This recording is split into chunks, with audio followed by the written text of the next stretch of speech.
Hey, I'm Pete Krull, and we are back with another great episode of Dollars and Change, the expert's guide to sustainable and responsible investing. We are out at the US SIF Sustainable Investment Forum Conference in Chicago, and with me today is Matt Patsky.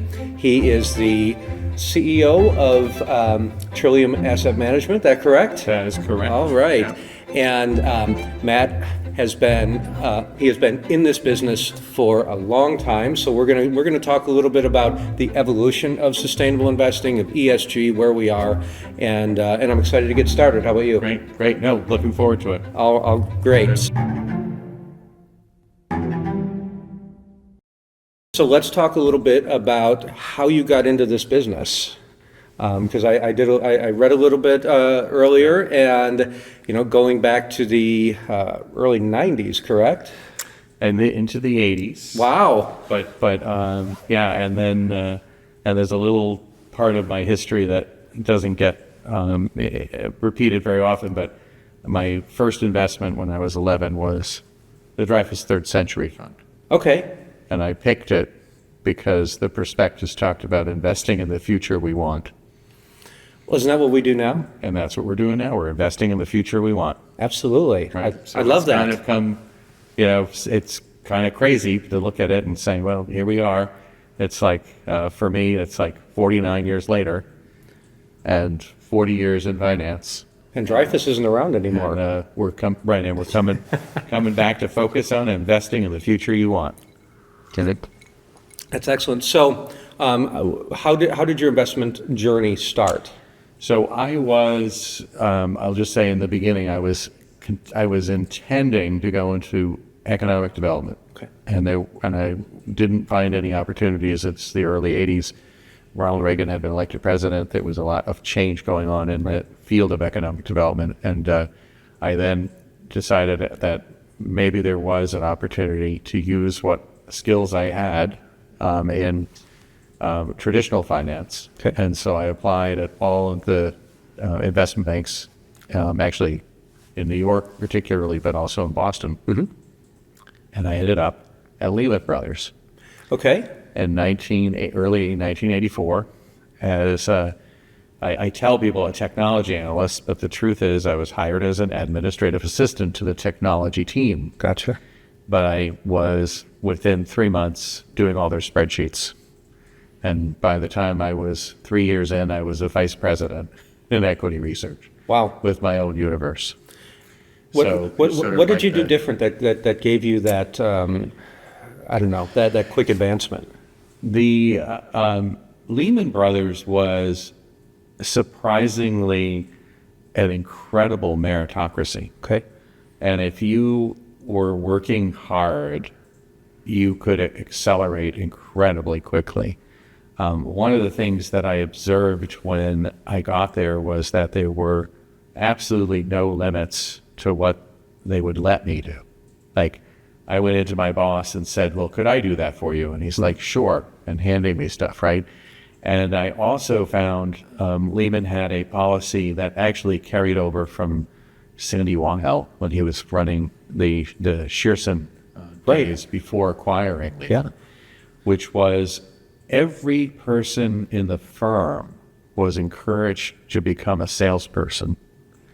And so they wanted you to go ahead and get your series. And so I, oddly, by the time I was 22, had my Series 3, commodities, Series 6, mutual funds, Series 7, stocks, Series 16, Series 24. I mean, I basically went and took every test that I could think would make sense to take, and ended up being an employee who, quite frankly, they ended up leaning on for lots of things, because suddenly there would be this panic of, oh my God, I need a Series 24 to sign off on this. And they'd look through and they'd be like, this is 24. Go get him to review this piece and sign off on it. And so I made myself indispensable. Yeah. That's what I was going to say. Make yourself invaluable, and they're right. And they're like, and then they kind of had no choice but to say, I think we should try to keep this kid. because we're not paying him anything, and he's got all the credentials. Yeah. And he's motivated. You obviously were motivated to do that. I was incredibly motivated. I have to say, I loved learning, and I loved, seeing how everything worked. And then as I got further into my career after I had become an analyst, I started looking at environmental social impact as factors when looking at companies. And the biggest factor that I really spent a lot of time on was talent recruitment and retention strategies. And so when I would go to visit a company for the first time, I would schedule an hour and a half with the HR department. And every time I go, they would always start with, "You're the only analyst who's ever asked to speak to HR." And I was like, yeah, that's my competitive edge. So what gave you the insight to go from sort of generalist, if you will, to start to say, hey, you know what, I think there might be something related to HR or to environment or those factors? Well, first off, I'll say some of the companies we were looking at were kind of scary, is how it all started. Because we had some companies that had old liability from industrial products. Okay. And so I started talking about meeting, with the senior, who was at that point Ed Simaluka. I said, Ed, this could literally bankrupt the company when you look at these liabilities. And he's like, you're right. And so we did a lot of deep dive on environmental factors and potential liabilities, and it changed, quite frankly, some of his buy recommendations into sell recommendations. Wow. Right? Which is unheard of on Wall Street, because you don't go to sell on a company because you'll never do investment banking with them. Right. But there's no wall between those? Well, there wasn't a wall then, right?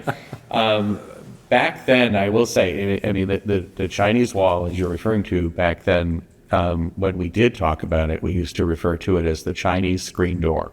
Yeah. Because there was so much that did go back and forth in conversation.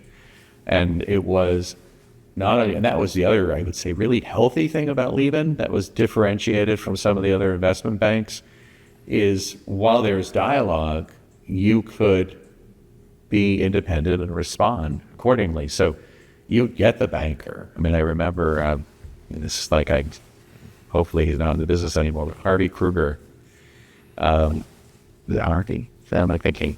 Yeah, because Freddy Krueger is in the movie, and it's Harvey Kruger. So Harvey comes down to my office and starts telling me how he needs me to upgrade a company that I'm following because he's trying to win a deal for a secondary offering. And I remember saying to him, that's not how it works, Harvey. Yeah.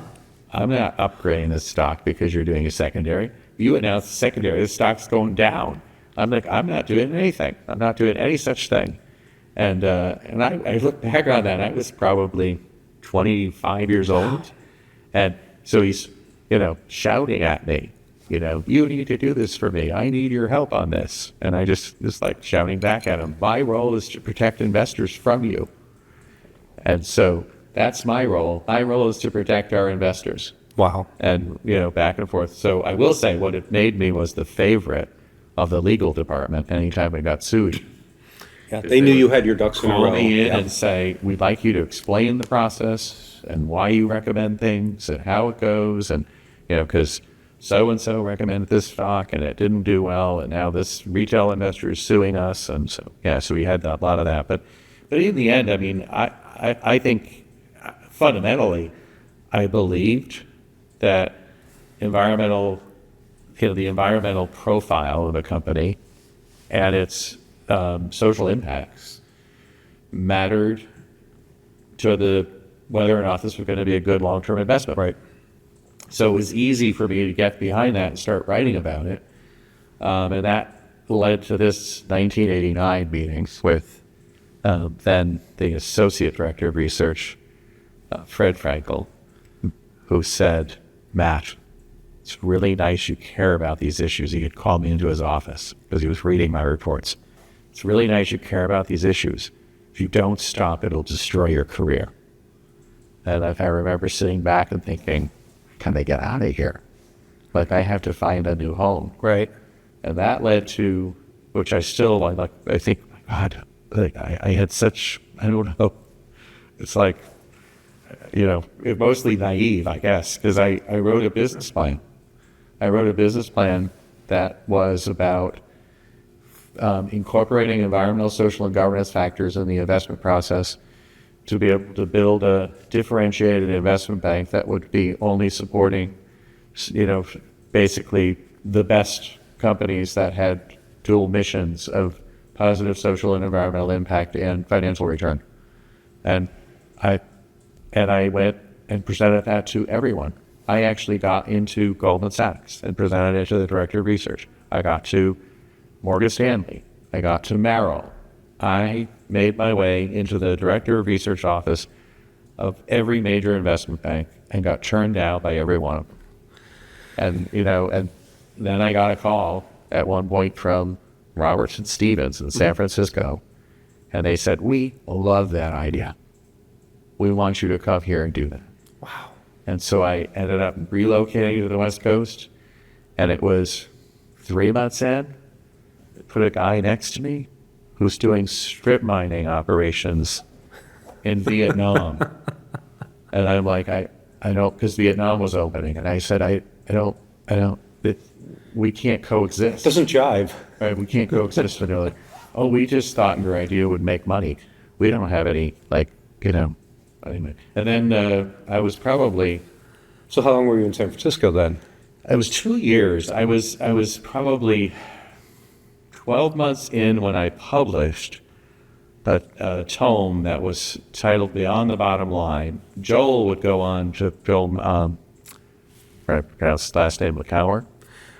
I know who you mean. I don't know how to pronounce his last name either. I'm sorry, Joel, I'm not pronouncing your last name right. But Joel would go on to publish a book with the same title because he didn't know my piece was coming out. I didn't know his book was coming out. We were working on it at the same time. I just remember because my legal department came. It was like his book came out, and I had published like a month earlier. And they're like, "Do you want to sue him?" And I'm like, "No." That is phenomenal that he used Beyond the Bottom Line. Yeah. But so mine was Beyond the Bottom Line, the human factor, a primer for socially responsible investing, because that's the only terminology we had Right. back then. And so I put that out at Robertson Stevens, and I would say it was probably a month later, I got hauled into Sandy Robertson's office, who was the co-founder, and he started giving me this I don't know what this is, but we can't do this anymore. And I said, what do you mean? And he said, this, I will say this, I published it on 100% post-consumer paper with soy ink. Wow. Which, if you remember at the time, it was filled with specks and I remember. and Yeah. it was thick paper. Yeah. I mean, it was not, anyway, it looked very different. And he was being made fun of on the golf course. And he couldn't tolerate that. He did not have a thick skin. And so he literally gave me this whole, I'm forbidding you from talking about this anymore. And I want you to, I want to make sure that you have us resign from, I myself had joined, but he didn't, Right. I had joined Social Venture Network. Okay. Back when I was at Lehman, actually. And then I had him, and Social Venture Network formed Business for Social Responsibility. Robert Stevens was one of the first members. So he was a member of BSR. And he's like, I don't, this stuff you're doing, this like SVN and BSR, I don't believe in any of it. I want to make sure that our name is not associated with it. So you need you to quit SVN, and I need you to have us resign as a corporate member of BSR. And I just remember my response, because I remember thinking back on it and thinking, I cannot believe I answered that way. I looked at him and I said, well, what they stand for is ethics in business. And you're right. You don't believe what they stand for. Wow. And you were still in your 20s at this point? Yeah. Wow. Yeah. It's a little cocky. I was like, she's... Well, no, at this point I would have hit 30. Okay. Still young, though, by Wall Street business standards. Yeah. Because I'm just thinking this is 94, I would have been 31. And it was the year I turned 31. But anyway, then I got a job offer from Adams, Harkness, and Hill.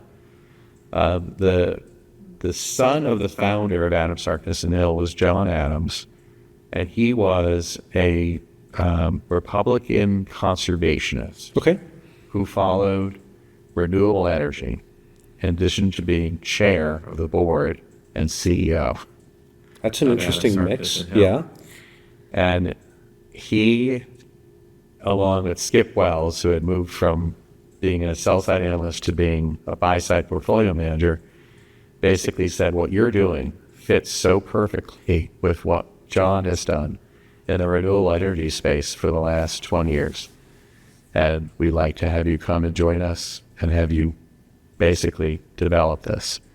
And they meant it. Like they really meant it. And then you didn't get called into somebody's office a year later and say, no more of this. We don't want this. Yeah. And then lots of little things. Like I had to deal with the issue of, I said, I'm gay and I'm in a relationship and I want to know that sexual orientation is protected within your non-discrimination clause, and that you have domestic partner benefits. Mm-hmm.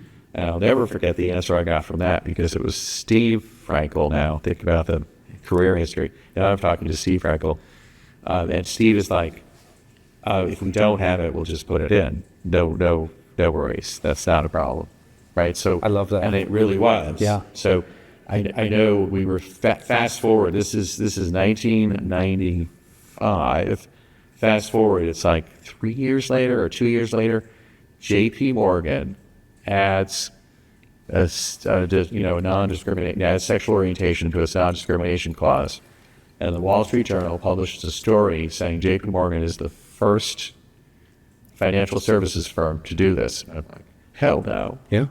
But the Harkness was small. But yeah, no. So it was cool to see how accepting and warm they were, because it's not an experience of our Stevens. And, but I'm amazed. I think your startup journey is pretty amazing, because you truly were a visionary. You saw what was coming. So a visionary or crazy? Isn't that the question?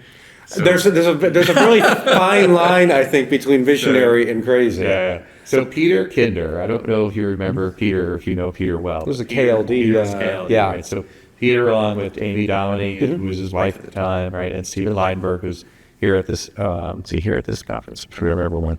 He's here at this conference because I saw him on Sunday. But I ended up at Social Venture Network, Mohawk Mountain. It was like 1990, and I was starting to work on the piece on socially responsible investing and starting to do integration of ESG in the pieces I was publishing, and subscribing to, this is pre-KLD having data. The only place that you could get data was from Trillium. They had a predecessor name of the firm was Franklin, and they had a piece that they published called Franklin Insight. Okay. And it was the original ESG data. Like, that's the methodology was developed at Trillium. Steve Leinberg and Amy Dominique came out of Trillium to form KLD with Peter.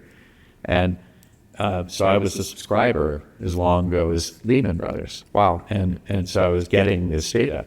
But, I was talking to Peter about it, walking around the lake at Mohawk Mountain Resort, which is in the Catskills. Okay. And then he just said, you're not crazy. You're just early. Yeah. And so I was like, all right, not crazy, just early. So it was, he joined the board of Green Century. We're the sub-advisor of Green Century Balanced Fund.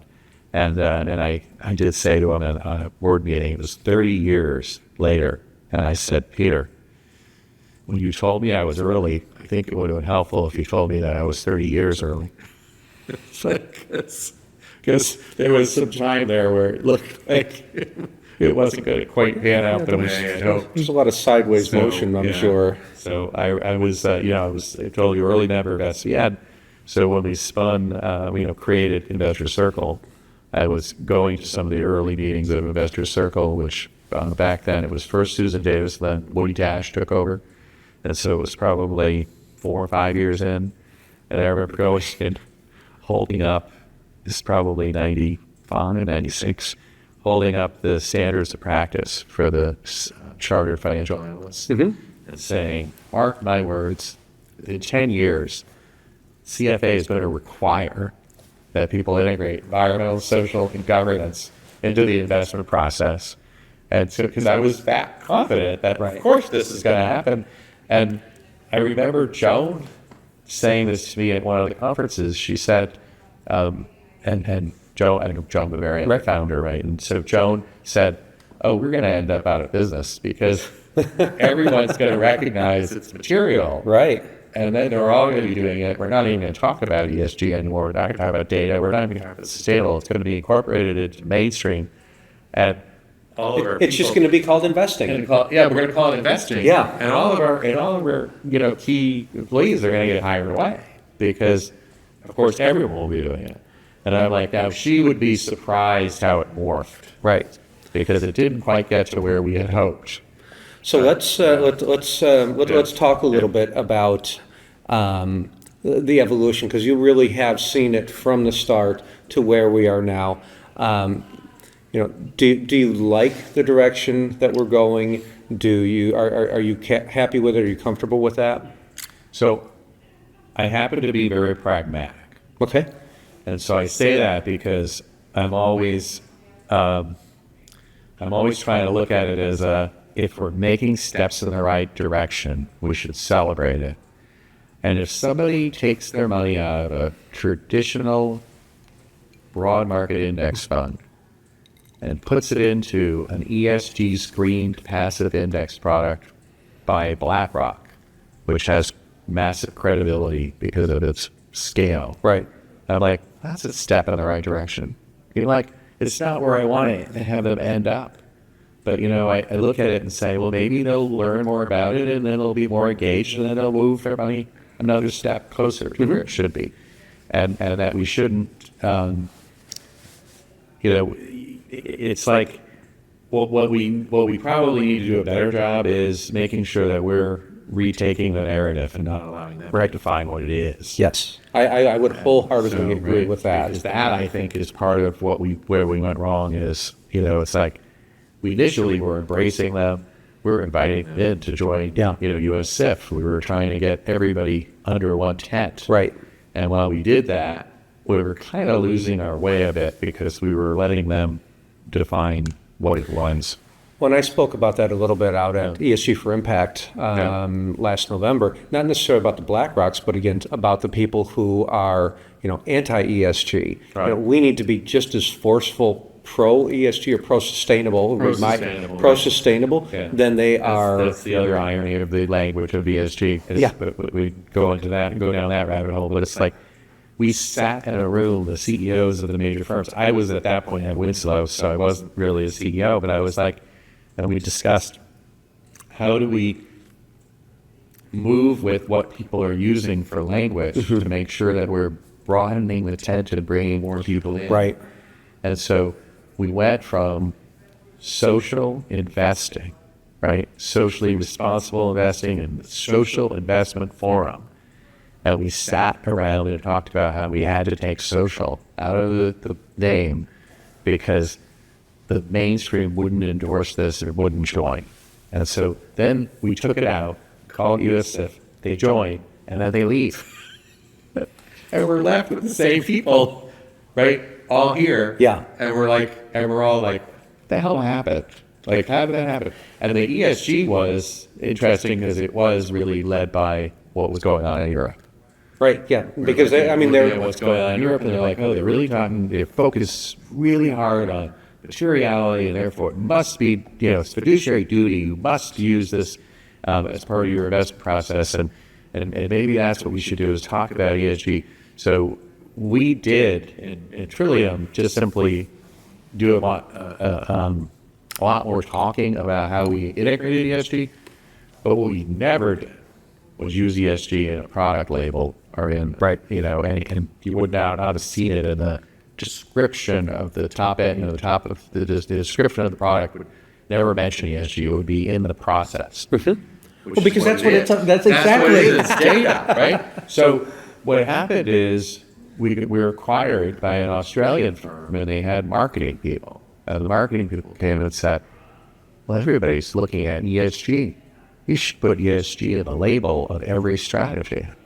And we're like, I don't think that describes it at all. I think it should be, well, maybe it could go impact, but, because we're very active owners with our corporate engagement program. But I said, ESG doesn't feel right. But they did it anyway. And when you saw the backlash, you're like, okay, now we're like in the bullseye. Yeah. And Although I will have to say there's a certain sense of satisfaction knowing that the BlackRocks of the world, the ones who, let's not say greenwashing, but pretty damn close to it, are the ones who took it on the chin. They went after the brands that were generally, right? They went after hard the brands that were best known, because you can't score any political points attacking Trillium. Right. Or any of the firms, really.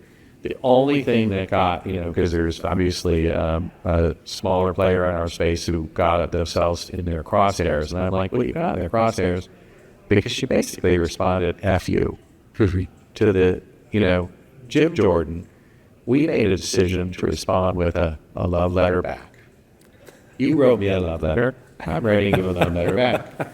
And my love letter said, Jim, I really want to spend time with you and to discuss with you what ESG really is and let you know how it's used and the different ways it's used. And so that you can understand that the way you've described it has nothing to do with how it's being used. Right. And they're like, oh, we do not want to hear from this guy. No, absolutely not. They don't want to hear the truth about it. Because that's a political stunt. Exactly. We don't want to hear from you. And it's like, but if you respond it with, you have no right to ask for this. Yes, exactly. And I'm not giving it to you. You guys are you guys are all for free markets until you're not for free markets, right? So because we do have sort of a time limitation, so we want to respect everybody's time. I do want to ask, future. Where do you see the industry going? How do you see the evolution continuing? Yeah. So for those who are doing authentic, sustainable investing, the future is not slowing down. Yep. Everything is good. And we're all fine. And what we need to do is keep our head down and focus on what we do and what we do well and ignore the noise. I couldn't agree with you more. Because it's just noise. And it's like Jim Jordan is not gaining any votes by attacking ESG. He's, he may be gaining votes by showing naked pictures of, Hunter Biden. I don't know.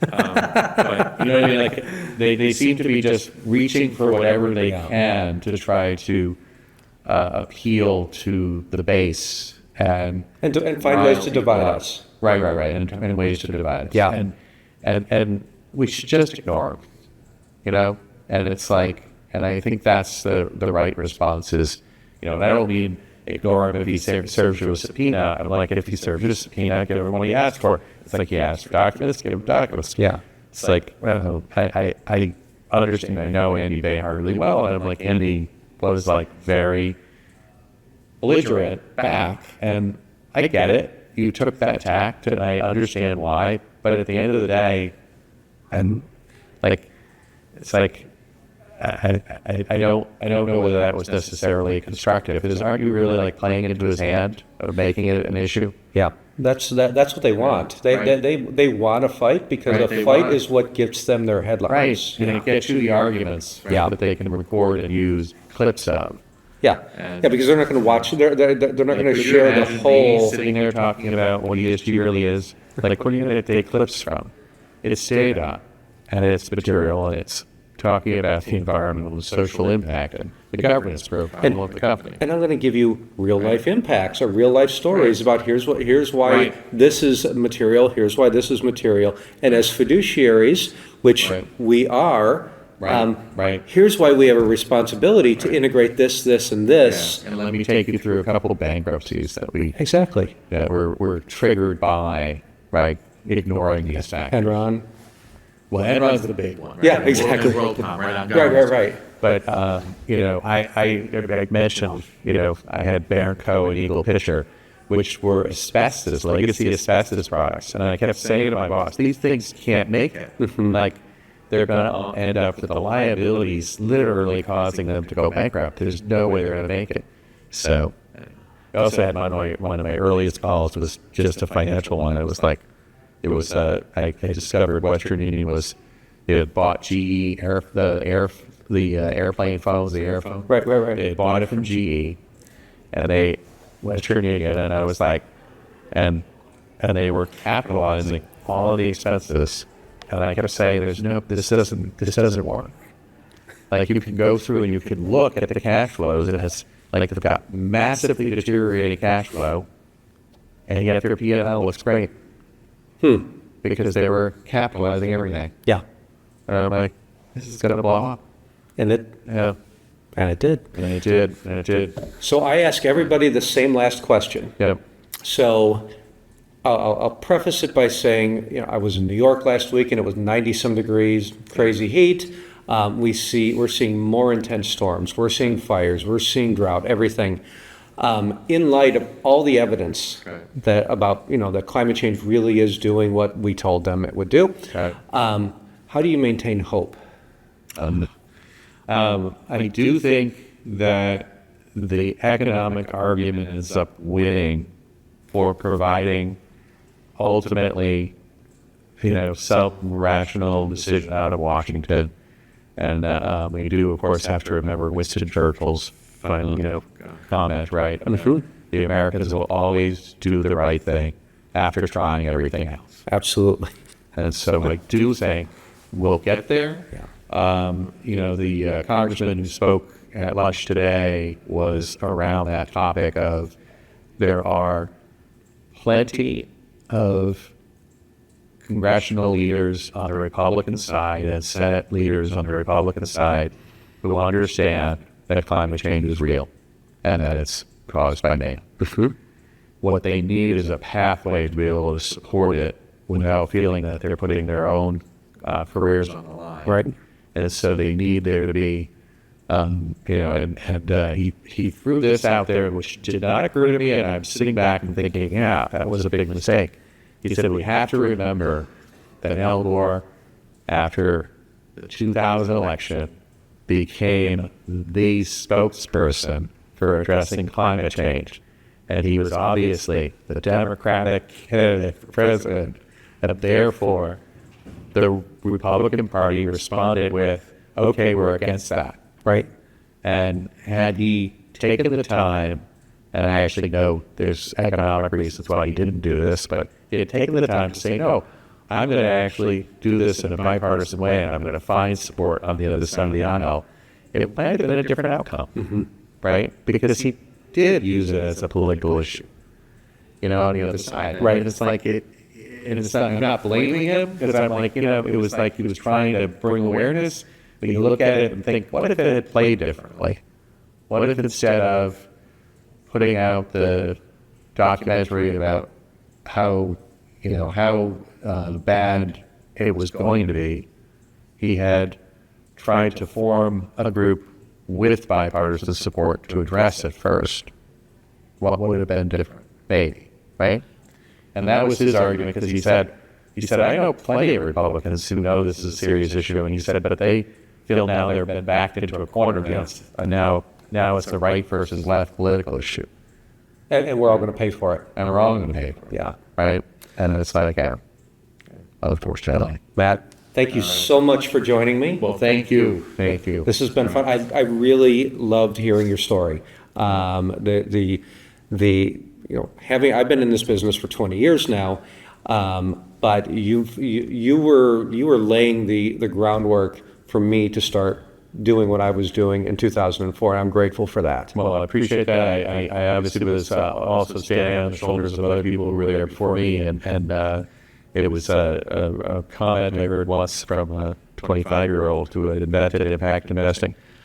I said, it's actually, the work's been going on for a really long time beyond any of our lifetimes, including Joe Varia. Joe Varia did not invent socially responsible investing. She was an early adopter. And she was an early adopter into modern systems. Right, and she focused so much energy into building the organizations that needed to be there in order to build a movement. Right. And that's where I sort of say, all right, that was the visionary part of Joe Varia. She got that a single firm focusing in on investing in alignment with people's values wasn't going to do it. Right. It needed to be a movement. It needed to involve collaboration across, both with competitors and across, many, many different asset owners. And she pulled it off in a way that I look back on and think that's amazing. And that's what's nice about this, the U.S. SIF organization, because I don't know how many people are here, several hundred people are here for it. And everybody... 333, by the way. 333, there you go. Yeah. No, I mean, that's because one of the questions I asked them was, what was the total registration? And they said it. I was like, that's interesting. But a lot of us are, in a traditional sense, would be considered competitors, but at the end of the day, we're all trying to move the needle in the same direction. And so, I don't look at everybody as being competitors, but I look at everybody as being colleagues. So absolutely. I always look at that and say, if I can get somebody to move money and they're moving it to a competitor, I won. Absolutely. Because I want the money to move. That's right. So thank you for joining us. And we are, we'll have other episodes from the conference here. Please remember to like this video and follow us on social media, on LinkedIn, and in other areas where you get your podcasts. Thanks, and we will see you again soon. Take care.